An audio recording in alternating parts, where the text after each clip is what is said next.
ഈ വീഡിയോയിൽ വളരെ ഇമ്പോർട്ടൻ്റ് ആയിട്ടുള്ള കുറച്ച് പോയിന്റ്സ്, അതായത് നിലവിലുള്ള ഒരു ജിയോ പൊളിറ്റിക്കൽ ചേഞ്ച് അതുമായിട്ട് ബന്ധപ്പെട്ട് കുറച്ച് ഡെവലപ്മെൻറ്റ്സ് നമ്മൾ ഇന്നലെ തന്നെ കുറേ വിഷയങ്ങളൊക്കെ അപ്ഡേറ്റ് ചെയ്തിട്ടുണ്ടായിരുന്നു. അപ്പോൾ അതിൽ പൂർണ്ണമായിട്ടുള്ള SEO സബ്മിറ്റിൻ്റെ ഒരു വീഡിയോ ഞാൻ ചെയ്തിടുന്നുണ്ട്. അത് ചിലപ്പം ഇന്ന് വൈകുന്നേരം അല്ലെങ്കിൽ നാളെ രാവിലെ നിങ്ങൾക്ക് ആ ഒരു പൂർണ്ണ രൂപത്തിൽ എന്താണ് ഈ SEO സബ്മിറ്റിൽ ഇന്ത്യ പാർട്ടിസിപ്പേറ്റ് ചെയ്യുന്നതുമായിട്ട് ബന്ധപ്പെട്ട് എന്തെല്ലാം രീതിയിലുള്ള ഡെവലപ്മെൻറ്റ്സ് ആണ് ഉണ്ടായിരിക്കുന്നത് എന്നതിനെക്കുറിച്ച് ഒരു വീഡിയോ ഞാൻ ചെയ്തിടാം. കാരണം അത്രമാത്രം വിഷയങ്ങൾ അതിനുള്ളിലുണ്ട്. ഇപ്പം അത് ഇന്ത്യയും ചൈനയും മാത്രം ബന്ധപ്പെട്ടല്ല, ശരിക്കും പറഞ്ഞാൽ ഏഷ്യൻ സൈഡിൽ ഇന്ത്യ പൊതുവേ 40 രാജ്യങ്ങളുമായിട്ട് ഇപ്പം ട്രേഡുമായിട്ട് ബന്ധപ്പെട്ട ചർച്ചകൾ നടത്തിക്കൊണ്ടിരിക്കുകയാണ്. ഇത് മെയിനായിട്ട് ആഫ്രിക്കൻ കോണ്ടിനെൻറ്റിലുള്ള രാജ്യങ്ങളെ ഏറ്റവും കൂടുതൽ എയിം ചെയ്യുന്നുണ്ട് ഇന്ത്യ. അമേരിക്ക എന്ന് പറഞ്ഞ ഒരു രാജ്യവുമായിട്ട് നമ്മൾ 86 ബില്യൺ വർത്തുള്ള ട്രേഡാണ് ചെയ്യുന്നുണ്ടെങ്കിൽ എൻറ്റയർ ആഫ്രിക്കൻ റീജിയനിൽ നമ്മൾ ഈ ഒരു 80-86 ബില്യൻ്റെ വർത്തുള്ള കച്ചവടം തന്നെയാണ് ചെയ്തുകൊണ്ടിരിക്കുന്നത്. അപ്പം ആഫ്രിക്കൻ റീജിയനിൽ നമ്മൾ കൂടുതൽ ഫോക്കസ് ചെയ്യാത്ത രാജ്യങ്ങൾ കുറേ ഉണ്ട്. ആ രാജ്യങ്ങളുമായിട്ടും കൂടി കൂടുതൽ സഹകരിക്കാൻ വേണ്ടിയിട്ട് പദ്ധതി ഇട്ടിട്ടുണ്ട് ഇന്ത്യ. അപ്പോൾ ഇതിലിപ്പോൾ നിലവിൽ 40 രാജ്യങ്ങളുമായിട്ടാണ് ഇപ്പോൾ ഒരു ട്രേഡുമായിട്ട് ബന്ധപ്പെട്ട് പുതിയ ട്രേഡ് എക്സ്പാൻഷൻ പദ്ധതികൾക്ക് തുടക്കം കുറിച്ചിരിക്കുന്നത്. അപ്പോൾ ഇതിനകത്ത് തുണിത്തരങ്ങൾ ജപ്പാൻ വഴി നമുക്ക് റീ എക്സ്പോർട്ട് ചെയ്യാം, ജപ്പാൻ വഴി റീ എക്സ്പോർട്ട് ചെയ്യാനുള്ള ചർച്ചകളും നടത്തിയിട്ടുണ്ട്. അതിന് ധാരണയായിട്ടുണ്ട്. ഏതാണ്ട് 15ഓളം കരാറുകളാണ് നമ്മൾ ജപ്പാനുമായിട്ട് വെച്ചിരിക്കുന്നത്. അതിലൊന്ന് ഈ ടെക്സ്റ്റൈൽ മേഖലയുമായിട്ട് ബന്ധപ്പെട്ടാണ്. ജപ്പാനിൽ നിന്നും നമ്മുടെ തുണിത്തരങ്ങൾ, നമ്മളുടെ ഗാർമെൻറ്റ്സ് അമേരിക്കയിലേക്ക് എക്സ്പോർട്ട് ആവും. അതിലേക്കുള്ള ഒരു വാതിൽ, അതിലേക്കുള്ള ഒരു ഡോർ ഇന്ത്യ ഓപ്പൺ ചെയ്തിരിക്കുകയാണ്. ഇതൊന്നും ഇപ്പം നിലവിൽ ചർച്ചയാവത്തില്ല. ഇത് നിലവിൽ ഈ ഒരു ട്രാൻസിഷന് വേണ്ടിയിട്ട് ഒരു 1 മന്ത് എടുക്കും. നിലവിൽ ഇന്ത്യയിൽ കിടക്കുന്ന സാധനങ്ങളെല്ലാം തന്നെ ജപ്പാനിലേക്ക് അയക്കണം. ജപ്പാനിൽ നിന്ന് വേണം പിന്നെ റീ എക്സ്പോർട്ടിങ് നടക്കുകയുള്ളൂ. അപ്പോൾ അതിൻ്റെ ലേബലും കാര്യങ്ങളെല്ലാം മാറ്റേണ്ടി വരും. കാരണം ഇന്ത്യ ശരിക്കും ജപ്പാൻ ത്രൂ ട്രേഡ് ചെയ്യും. ജപ്പാൻ മെയിനായിട്ട് ഇന്ത്യയുമായിട്ട് സഹകരിക്കാൻ തീരുമാനിച്ചിട്ടുണ്ട്. തീർച്ചയായിട്ടും ഇതിൽ ജപ്പാനും പ്രോഫിറ്റ് ഉണ്ടാകും എന്നുള്ളതാണ് മനസ്സിലാക്കേണ്ടത്. പിന്നെ ഇതിനകത്ത് ഒരു വിഷയം കൂടി നമ്മൾ പറഞ്ഞു വെക്കേണ്ടത്, ഓസ്ട്രേലിയ വളരെ ശക്തിയായിട്ട് ഇൻഡോ പസഫിക് റീജിയനിൽ ഇന്ത്യക്കൊപ്പം നിൽക്കാനാണ് തീരുമാനിച്ചിരിക്കുന്നത്. ഓസ്ട്രേലിയയുടെ പ്രൈം മിനിസ്റ്റർ ആന്റണി ആൽബനീസ് ഏതാണ്ട് 8 മാസമായി ട്രംപ് വൈറ്റ് ഹൗസിൽ എത്തിയിട്ട്. പക്ഷേ ഇതുവരെ ട്രംപിനെ പോയി കണ്ടിട്ടില്ല Anthony Albanese, Australian prime minister. Okay, അതാണ് മനസ്സിലാക്കേണ്ടത്.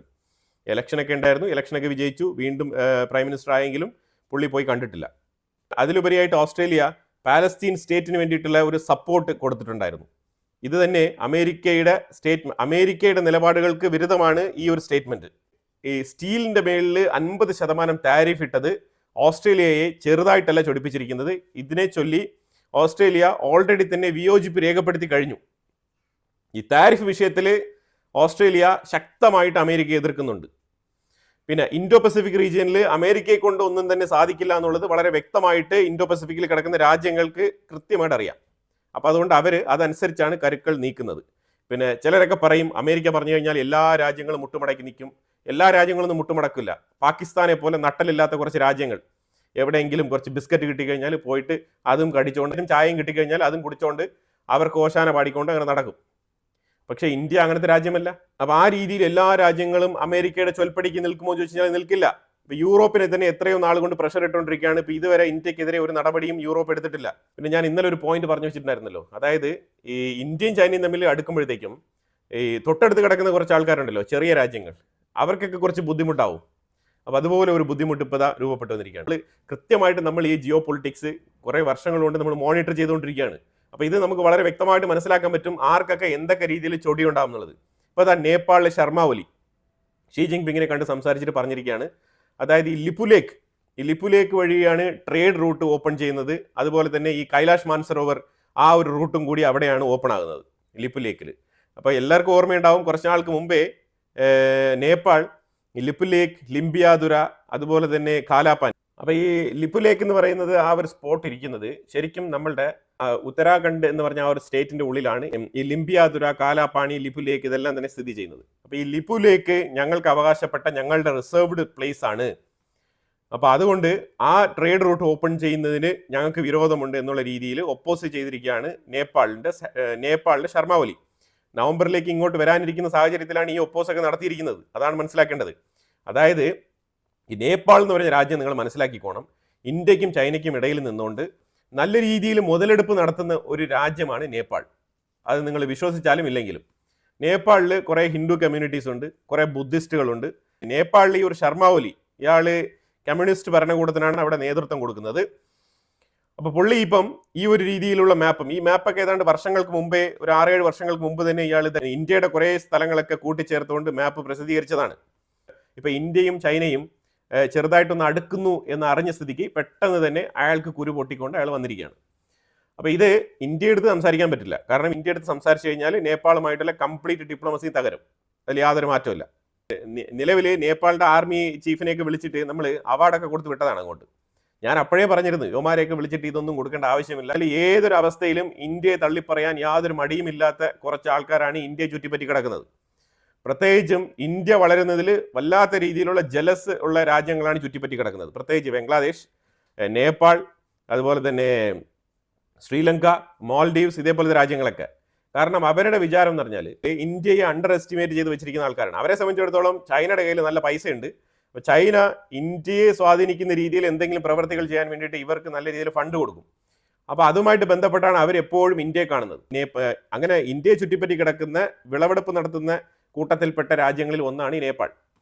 അപ്പോൾ എന്തായാലും ഇന്ത്യ അതുമായിട്ട് ബന്ധപ്പെട്ട് ഒരു കമന്റും പാസ്സാക്കിയിട്ടില്ല. ഇന്ത്യ എടുത്ത് നേപ്പാൾ അതിനെക്കുറിച്ച് സംസാരിച്ചിട്ടില്ല. പക്ഷേ Sharma Oli Chinese president Xi ജിങ് പിങ്ങിന്റെ അടുത്ത് ഈ വിഷയം സംസാരിച്ചിട്ടുണ്ട്. മറുപടി എന്ന് പറയാം, ഷീ ജിങ് പിങ് അതിന് കൊടുത്ത മറുപടി എന്ന് പറഞ്ഞാൽ, അത് നിങ്ങളും ഇന്ത്യയും തമ്മിലുള്ള പ്രശ്നമാണ്, നേപ്പാളും ഇന്ത്യയും തമ്മിലുള്ള പ്രശ്നമാണ്, അതിലേക്ക് ചൈന ഇടപെടാൻ തീരുമാനിക്കുന്നില്ല എന്നാണ് പറഞ്ഞിരിക്കുന്നത്. ഇപ്പം നിലവിൽ ചൈനയ്ക്ക് തന്നെ ഇന്ത്യയുടെ വല്ലാത്ത രീതിയിലുള്ള സഹായം ആവശ്യമുണ്ട്. കാരണം അവരുടെ ഉള്ളിൽ തന്നെ നല്ല രീതിയിലുള്ള ക്രൈസിസ് ഒക്കെ ഉണ്ട്. ഇന്ത്യക്ക് മാത്രമല്ല, ചൈനയ്ക്ക് നല്ല രീതിയിലുള്ള ബുദ്ധിമുട്ടുണ്ട്. കാരണം ഇന്ത്യക്ക് താരിഫ് ഇടുന്നതിന് മുമ്പേ, എത്രയോ മാസങ്ങൾക്ക് മുമ്പേ ചൈനയെ വളരെ സ്ട്രിക്റ്റ് ആയിട്ട് ഹാൻഡിൽ ചെയ്തതാണ് അമേരിക്ക. ആ സമയം തൊട്ടേ അവർക്ക് പ്രൊഡക്ഷൻ കട്ടും കാര്യങ്ങളൊക്കെ ഉണ്ട്. അപ്പോൾ അതുകൊണ്ട് ജോലിയൊക്കെ നഷ്ടപ്പെട്ട അവസ്ഥയിൽ അവിടെ ഒരുപാട് എംപ്ലോയ്മെന്റ് ലോസ് ഒക്കെ ഉണ്ട് ചൈനയ്ക്കുള്ളിൽ. അപ്പോൾ അതുകൊണ്ട് തന്നെ ചൈന എങ്ങനെയെങ്കിലും ഇന്ത്യ സൈഡിലൂടെ ട്രേഡ് നടത്തി ആ രീതിയിൽ എങ്ങനെയെങ്കിലും എക്സ്പാൻഡ് ചെയ്യാമെന്ന് വിചാരിച്ചുകൊണ്ടാണ് ചൈന ഇന്ത്യ അപ്രോച്ച് ചെയ്യുന്നത്. ആ സാഹചര്യത്തിലാണ് നേപ്പാൾ ഇങ്ങനെ ഒരു കുരുട്ട് ബുദ്ധിയുമായിട്ട് വരുന്നത്. നേപ്പാളിന്റെ ശർമ്മ ഒലിയെ ഷീ ജിങ് പിങ് അവിടെ നിന്ന് ഓട്ടിച്ച്. പിന്നെ ഇന്ത്യൻ പ്രധാനമന്ത്രിക്ക് കിട്ടിയ സ്വീകരണവും പാകിസ്ഥാൻ പ്രധാനമന്ത്രിക്ക് കിട്ടിയ സ്വീകരണവും തമ്മിൽ കമ്പാരിസൺ ഒക്കെ നടക്കുന്നുണ്ട്. അതിൽ വലുതായിട്ട് ഇപ്പോൾ കമ്പയർ ചെയ്യേണ്ട ആവശ്യമൊന്നുമില്ല. പാകിസ്ഥാൻ പ്രധാനമന്ത്രി എന്ന് പറഞ്ഞാൽ പൈസ മേടിക്കാൻ അങ്ങോട്ട് ഓടിച്ചെല്ലുന്ന ആളാണ് പാകിസ്ഥാൻ പ്രധാനമന്ത്രി. ഇന്ത്യ അങ്ങനെ ചൈന എടുത്ത് പൈസ മേടിക്കാൻ പോകുന്ന രാജ്യമല്ല. അതുകൊണ്ട് ഇന്ത്യയുടെ ഗ്ലോബൽ പൊസിഷനിലുള്ള സ്ഥാനവും പാകിസ്ഥാന്റെ സ്ഥാനവും രണ്ടും രണ്ടാണ്. പാകിസ്ഥാൻ പ്രധാനമന്ത്രി ഷഹബാസ് ഷെരീഫിനെ ഷീ ജിങ് പിങ് ഇത്തവണ മീറ്റ് ചെയ്യുമോ എന്നുള്ളത് തന്നെ ഡൗട്ട്ഫുൾ ആണ്. ആ രീതിയിലാണ് കാര്യങ്ങളുടെ പോക്ക്. കാരണം പാകിസ്ഥാൻ ഇപ്പം അമേരിക്കയോട് കാണിക്കുന്ന ചില അടുപ്പം, പിന്നെ അവിടുത്തെ ഗോൾഡ് മൈനുമായിട്ട് ബന്ധപ്പെട്ട് കനേഡിയൻ കമ്പനിക്ക് ലീസ് കൊടുക്കുന്ന കാര്യങ്ങൾ, ഇങ്ങനെയൊക്കെ കുറച്ച് വിഷയങ്ങളൊക്കെ അതിൻ്റെ ഉള്ളിൽ നടക്കുന്നുണ്ട്. പാകിസ്ഥാൻ കനേഡിയൻ കമ്പനിക്ക് 50% ഷെയർ അവരുടെ ഗോൾഡ് മൈനിങ്ങിന് കൊടുക്കുകയാണ്. അതും തന്നെ ഈ ബലൂചിസ്ഥാൻ മേഖലയിലാണ് ആ ഏരിയ കിടക്കുന്നത്. അപ്പോൾ ഇതിൽ 25% ബലൂചിസ്ഥാനും, അതായത് ബലൂചിസ്ഥാൻ എന്ന് പറഞ്ഞ സ്റ്റേറ്റിനും 25% പാകിസ്ഥാൻ ഗവൺമെന്റിനും, അതായത് ഈ പഞ്ചാബികൾക്കും. ഈ രീതിയിലാണ് ആ ഷെയർ വീതിച്ചിരിക്കുന്നത്. ഇതിൻ്റെ ഇടയ്ക്ക് സൗദി അറേബ്യയാണ് ഈ ഗോൾഡ് മൈനിങ്ങിന് വേണ്ടിയിട്ട് ഏറ്റവും കൂടുതൽ താല്പര്യം പ്രകടിപ്പിച്ചിരുന്നത്. പക്ഷേ സൗദി അറേബ്യയെ വരെ അവർ ചവിട്ടി പുറത്താക്കിയിട്ടാണ് ഈ ഒരു എഗ്രിമെന്റ് കാനഡയുമായിട്ട് അവർ മുന്നോട്ട് പോകാൻ തീരുമാനിച്ചിരിക്കുന്നത്. ഇതുവരെ സൈൻ ചെയ്തിട്ടില്ല, പക്ഷേ ഇങ്ങനെ ധാരണയായിട്ടുണ്ട്, ചർച്ചകൾ നടക്കുന്നുണ്ട് ഗോൾഡ് മൈനുമായിട്ട് ബന്ധപ്പെട്ട്. അപ്പോൾ ഈ 25%, ഗവൺമെന്റിന്റെ സൈഡിലുള്ളത്. ഇതും കൂടി ഇവർ സൗദിക്ക് കൊടുക്കാൻ തയ്യാറാണെന്നാണ് പറഞ്ഞിരിക്കുന്നത്. കാരണം സൗദി ഇതിൽ ചെറിയ അതൃപ്തി പ്രകടിപ്പിച്ചിട്ടുണ്ട്. സൗദിയാണ് ഏറ്റവും കൂടുതൽ പാകിസ്ഥാൻ കഷ്ടപ്പെടുമ്പോഴെല്ലാം കടം കൊടുത്ത് പിടിച്ചു നിർത്തുന്നതും കടത്തിന് ഓയിൽ വിൽക്കുന്നതെല്ലാം ചെയ്യുന്നത്. അവരുടെ ഇടയിൽ ഇപ്പോൾ ഈ ഗോൾഡ് മൈനിങ്ങുമായിട്ട് ബന്ധപ്പെട്ട് ചെറിയ രീതിയിൽ ഒരു അഭിപ്രായ വ്യത്യാസം ഉടലെടുത്തിരിക്കുകയാണ് സൗദിയും പാകിസ്ഥാനും. ചൈനയും പാകിസ്ഥാനും തമ്മിലും ചെറിയ പ്രശ്നങ്ങൾ ഓൾറെഡി ഉണ്ട്. ചൈനയുടെ പ്രശ്നം അമേരിക്കയുമായിട്ടുള്ള ഇടപെടൽ, പാകിസ്ഥാന്റെ അതാണ് പ്രശ്നം. ഞാൻ ഇന്നലെയാണ് ഈ ഒരു വാർത്ത പറഞ്ഞത്. ഏഷ്യൻ സൈഡിൽ ഓസ്ട്രേലിയ, ജപ്പാൻ, ഇന്ത്യ 3 രാജ്യങ്ങൾ തമ്മിൽ ഒരുമിക്കാനുള്ള സാധ്യത ഞാൻ വളരെയധികം കൃത്യമായി നിങ്ങളടുത്ത് പറഞ്ഞിട്ടുണ്ടായിരുന്നു. ഇത് ഓസ്ട്രേലിയ അതേ ലെവലിൽ തന്നെ വന്നിരിക്കുന്നത്. അതിന്റെ സൂചനയാണ് ഇപ്പോൾ ഓസ്ട്രേലിയയുടെ സൈഡിൽ നിന്ന് വന്നുകൊണ്ടിരിക്കുന്നത്. ഒരു ഗുഡ് സൈൻ ഫോർ ഏഷ്യൻ സൈഡിലേക്ക് വരികയാണ്. ജപ്പാനുമായിട്ട് ട്രേഡ് നെഗോസിയേഷൻ നടത്തിയല്ലോ അമേരിക്ക. ആ നെഗോസിയേഷനിൽ ജപ്പാന് വെച്ചിരുന്ന കണ്ടീഷൻ എന്താണെന്ന് പറഞ്ഞാൽ, ജപ്പാൻ $580 ബില്യൺ അമേരിക്കയിൽ നിക്ഷേപം നടത്താം എന്ന് സമ്മതിച്ചിട്ടുണ്ടായിരുന്നു. അതിന്റെ അടിസ്ഥാനത്തിലാണ് ജപ്പാന് താരിഫ് നെഗോസിയേഷൻ കൊടുത്തുകൊണ്ട് പുതിയ ട്രേഡ് ഡീലിൽ സൈൻ ചെയ്യാം എന്ന് ഡൊണാൾഡ് ട്രംപ് സമ്മതിച്ചിരുന്നത്. ഇപ്പം ഇന്ത്യ ഇതേ രീതിയിൽ ഒരു ചെറുത്തുനിൽപ്പ് നടത്തുന്നതോടുകൂടി ജപ്പാനും കൂടി ഒരു കോൺഫിഡൻസ് ലഭിച്ചിരിക്കുകയാണ്. അതുകൊണ്ടാണ് ജപ്പാൻ ട്രേഡ് ഡീൽ സൈൻ ചെയ്യാതെ പിൻവലിച്ചത്, ആ ട്രേഡ് നെഗോഷിയേറ്ററിന്റെ പോക്ക് ക്യാൻസൽ ചെയ്തത്. കാരണം അത് ട്രേഡ് നെഗോഷിയേറ്ററിന്റെ പോക്ക് മാത്രമല്ല, ഏതാണ്ട് $580 ബില്യൺ അമേരിക്കയിൽ നിക്ഷേപിക്കാൻ വേണ്ടി പോയതാണ്. അവിടെ ഇത് ബാക്ക് ടു ബാക്ക് ഡീൽ. ട്രംപിനെ സംബന്ധിച്ചിടത്തോളം എല്ലാം ഡീലാണ്, ട്രാൻസാക്ഷൻ, അതാണ് വേണ്ടത്. അപ്പോൾ അതിൽ നിന്നും ജപ്പാൻ തലനാരിഴയ്ക്ക് രക്ഷപ്പെട്ടിരിക്കുകയാണ് ശരിക്കും ഇന്ത്യയുടെ ഒരു നിലപാട് കൊണ്ട്. ഇതൊക്കെ നമ്മളല്ല പറയുന്നത്, ജപ്പാൻ തന്നെയാണ് ഇതൊക്കെ പറയുന്നത്. 580 ബില്യൺ അങ്ങോട്ട് കൊടുത്തുകൊണ്ടുള്ള ഒരു ട്രേഡ് നെഗോസിയേഷൻ വേണ്ട എന്നാണ് ജപ്പാൻ തീരുമാനിച്ചിരിക്കുന്നത്. ഇപ്പൊ ജപ്പാൻ പറയുന്നത് കൂടുതൽ നെഗോസിയേഷനുമായിട്ട് ബന്ധപ്പെട്ട് അമേരിക്കയുമായിട്ട് ചർച്ച നടത്തേണ്ടിയിരിക്കുന്നു, എന്നിട്ടേ ഞങ്ങൾ തീരുമാനിക്കൂ എന്നാണ് പറഞ്ഞിരിക്കുന്നത്. അപ്പൊ ഇങ്ങനെയാണ് ശരിക്കും അമേരിക്കക്കെതിരെ ഓരോ രാജ്യങ്ങളും ഇപ്പം അവരുടെ അഭിപ്രായം തുറന്നു പറഞ്ഞുകൊണ്ടിരിക്കുന്നത്. കാരണം ആർക്കൊക്കെ ഇപ്പൊ ഈ ഒരു താരിഫുമായിട്ട് ബന്ധപ്പെട്ട് വിയോജിപ്പുണ്ടോ അവരെല്ലാം തന്നെ പുറത്തു വരുന്ന അവസ്ഥയാണ് കാണുന്നത്. അല്ലാതെ കാടടച്ച് വെടിവെക്കുന്ന കണക്ക് അമേരിക്കയ്ക്ക് കീഴിലുള്ള എല്ലാ രാജ്യങ്ങളും അവരുടെ ചൊൽപ്പടിക്ക് നിന്നോണം എന്നുള്ള ആ ഒരു ഡിക്റ്റേറ്റർഷിപ്പ് ഉണ്ടല്ലോ, അതിനൊരു അവസാനം വരികയാണ്, അതിനൊരു അറുതി വരികയാണ്. അത് ശരിക്കും വരേണ്ടത് അനിവാര്യമാണ്. ശരിക്കും അതിനുള്ള മരുന്നാണ് ഇന്ത്യ ഇപ്പോൾ കൊടുത്തുകൊണ്ടിരിക്കുന്നത്. ഇന്ത്യ തിരിച്ചു കൊടുക്കുന്ന ഡോസ് വളരെ കൃത്യമായിട്ടുള്ള ഡോസാണ്. ഇനി ട്രംപ് എന്ത് തലയും കുത്തി നിന്നാലും പല രാജ്യങ്ങളും ഇനിയിപ്പോൾ താരിഫിനെ എതിർക്കും. അതിനൊരു ഉത്തമ ഉദാഹരണമാണ് ഇന്ത്യ. ശരിക്കും മനസ്സിലാക്കേണ്ടത്, ഇന്ത്യക്കുള്ളിൽ ഇരുന്നുകൊണ്ട് തന്നെ ചിലർ ഇന്ത്യയെ താഴ്ത്തിക്കെട്ടി സംസാരിക്കുന്നുണ്ട്. ഇന്ത്യ ഒന്നുമല്ല, അമേരിക്ക ഇല്ലെങ്കിൽ ഇന്ത്യ ഉണ്ടാവില്ല എന്നൊക്കെ പറയുന്നുണ്ട്. അതൊക്കെ വെറുതെയാണ്. സാധനം വിൽക്കാൻ നമുക്ക് പല മാർഗങ്ങളുണ്ട്. ഏതെങ്കിലും താരിഫ് കുറഞ്ഞ രാജ്യങ്ങളിലൂടെ നമ്മൾ കയറ്റി അയക്കും. അതിനെന്ത് ഇത്ര വലിയ പ്രശ്നം? വേണമെങ്കിൽ കുറച്ച് ടൈം എടുക്കും, അത്രയേ ഉള്ളൂ. ഈ തിരുപ്പൂർ എന്നൊക്കെ നിങ്ങൾ കേട്ടിട്ടുണ്ടാവുമല്ലോ. അതായത് സൗത്ത് ഇന്ത്യയിൽ ഏറ്റവും കൂടുതൽ തുണി ഉൽപ്പാദിപ്പിക്കുന്ന ഈ ഗാർമെന്റ് കമ്പനികളൊക്കെ ഉള്ള ഒരു സ്ഥലമാണ് തിരുപ്പൂർ. തമിഴ്നാട്ടിലാണ് സ്ഥിതി ചെയ്യുന്നത്, ഈറോഡ്, തിരുപ്പൂർ എന്നൊക്കെ പറയുന്നത്. അതുപോലെ നോർത്ത് ഇന്ത്യയിൽ പോയി കഴിഞ്ഞാൽ നിങ്ങൾക്ക് ഗുജറാത്ത്, സൂററ്റ്, അതുപോലെ തന്നെ മറ്റു പല സ്ഥലങ്ങളൊക്കെ ഉണ്ട്.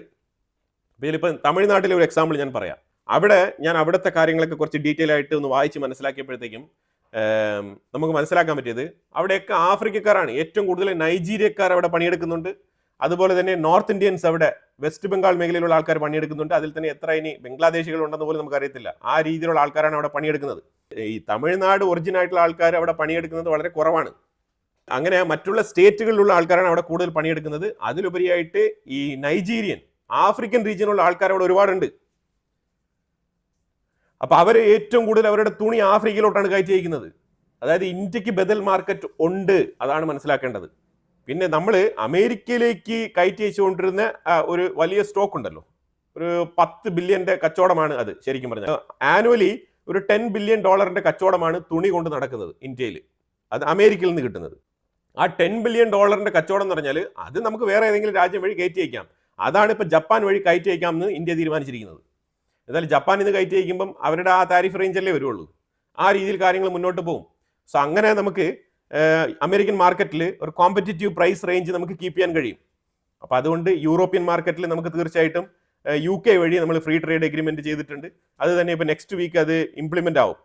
നെക്സ്റ്റ് വീക്ക് ഇംപ്ലിമെന്റ് ആകുമ്പോഴത്തേക്കും അത് ത്രൂ നമ്മൾ കയറ്റി അയക്കും. അപ്പോൾ അതുകൊണ്ട് കൂടുതൽ പാനിക് ആവേണ്ട ആവശ്യമൊന്നുമില്ല. കാര്യങ്ങളൊക്കെ ഒരു പരിധി വരെ സ്റ്റേബിൾ ആയിട്ട് തന്നെയാണ് മുന്നോട്ട് പോകുന്നത്. ഇന്ത്യ ചൈന ബന്ധം ഒരു പുതിയ വഴിത്തിരിവിലേക്ക് തന്നെയാണ്. പിന്നെ ഡീപ്പായിട്ടുള്ള റിലേഷൻഷിപ്പ് ഇല്ല. ചൈന എങ്ങനെയാണോ ഇന്ത്യ അക്സെപ്റ്റ് ചെയ്യുന്നത് അതുപോലെ തന്നെയായിരിക്കും ഇന്ത്യ റെസിപ്രോക്ക് ചെയ്യുന്നത്. അപ്പോൾ ആ രീതിയിലാണ് കാര്യങ്ങളുടെ മുന്നോട്ട് പോക്ക്. അപ്പോൾ തീർച്ചയായും ഞാൻ പറഞ്ഞതുപോലെ ഒരു ഫുൾ ലെങ്ത് വീഡിയോ ഞാൻ അപ്ലോഡ് ചെയ്യുന്നുണ്ട്. അപ്പോൾ എന്തായാലും ഈ വിഷയത്തെക്കുറിച്ചുള്ള അഭിപ്രായങ്ങൾ കമന്റ് ബോക്സിൽ രേഖപ്പെടുത്തുക. കൂടുതൽ വാർത്തകളുമായിട്ട് അടുത്ത വീഡിയോയിൽ വരാം. Thank you so much.